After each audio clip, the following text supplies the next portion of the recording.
27 मुस्लिम MLA MLC विधानसभा विधान परिषद में।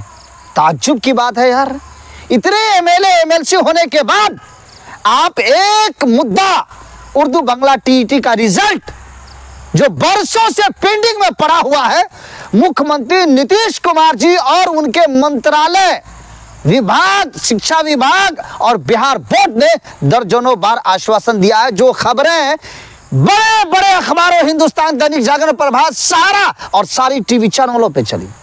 यहां तक कि मुख्यमंत्री जी ने कहा कि उर्दू बांग्ला टीईटी के रिजल्ट में जितनी भी कठिनाइयां आ रही हैं, सारी कठिनाइयों को दूर करके उनके रिजल्ट को जारी किया जाएगा। आपके झांसे में कितने दिन तक रहेंगे? आप मुसलमानों का, अल्पसंख्यकों को बड़ी बड़ी रैलियों में जाते हैं और बोलते हैं कि हमने मुसलमानों का बड़ा बड़ा काम किया है।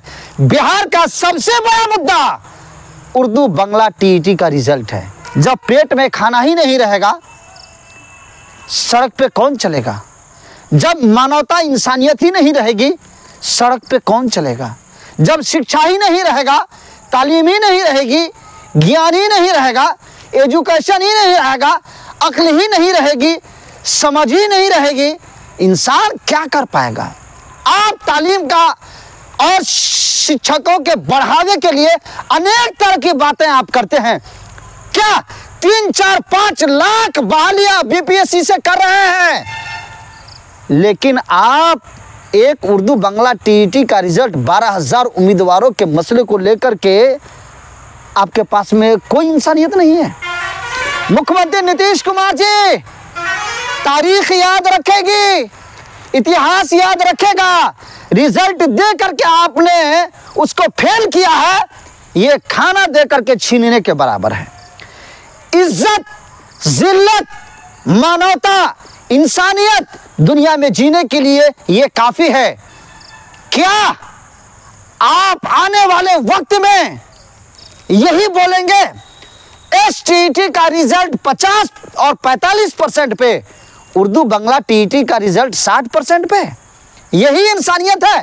पूरे भारत में जितने भी एग्जाम हुए हैं, सारे एग्जाम में गलत क्वेश्चन और गलत सवाल का नंबर दिया गया। उर्दू बांग्ला एक ऐसा एग्जाम है जहां पे गलत सवालों का नंबर ही हटा दिया गया, काट दिया गया, और काटने के बाद भी उसके परसेंटेज में कोई घटाव बढ़ाव नहीं किया गया। आप सुप्रीम कोर्ट और हाई कोर्ट से लीगल ओपिनियन मंगा लेते हैं। क्यों? किस लिए?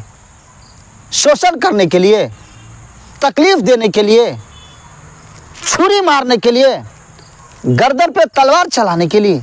किस लिए? जब ओपिनियन उम्मीदवारों, अभ्यर्थियों के पक्ष में, सुप्रीम कोर्ट का ओपिनियन उर्दू टीईटी के पक्ष में, हाई कोर्ट का ओपिनियन उर्दू टीईटी के पक्ष में, शिक्षा विभाग का लेटर, 4 साल हो गए लेटर निकले हुए उम्मीदवारों के पक्ष में, फिर रिजल्ट क्यों नहीं जारी हो रहा है? क्या बात है? तो पूरे बिहार में, पूरे भारत की बात मैं बता रहा हूं, इतना बड़ा जुल्म, इतनी बड़ी नाइंसाफी कभी नहीं हुई है। रिजल्ट दे करके आपने छीना है, आपने गर्दन पे तलवार चलाया है। बहुत सारी बहनें पढ़ाई को छोड़ दिया है। बहुत सारे ऐसे भाई हैं जिन्होंने पढ़ाई को छोड़ करके दूसरे अन्य काम में वो लग चुके हैं। क्या उर्दू टीईटी के रिजल्ट के लिए आवाज उठाना गुनाह है? इंसाफ मांगना गुनाह है? दर्जनों बार, मैं तो कह रहा हूं कि सैकड़ों बार विधानसभा और विधान परिषद में आवाजें उठाई गई। विधानसभा और विधान परिषद कौन सी जगह है? मैं तो समझता हूं कि वो इंसाफ का मंदिर है, वो इंसाफ की जगह है। वो आवाज जहां विधानसभा और विधान परिषद में उठती है, उस आवाज पर सरकार ध्यान और विभाग ध्यान दे करके उसके साथ में इंसाफ किया जाता है, उसके ऊपर में कार्रवाई होती है। लेकिन सैकड़ों मर्तबा विधानसभा और विधान परिषद में आवाजें उठाई गई, कोई कार्रवाई नहीं।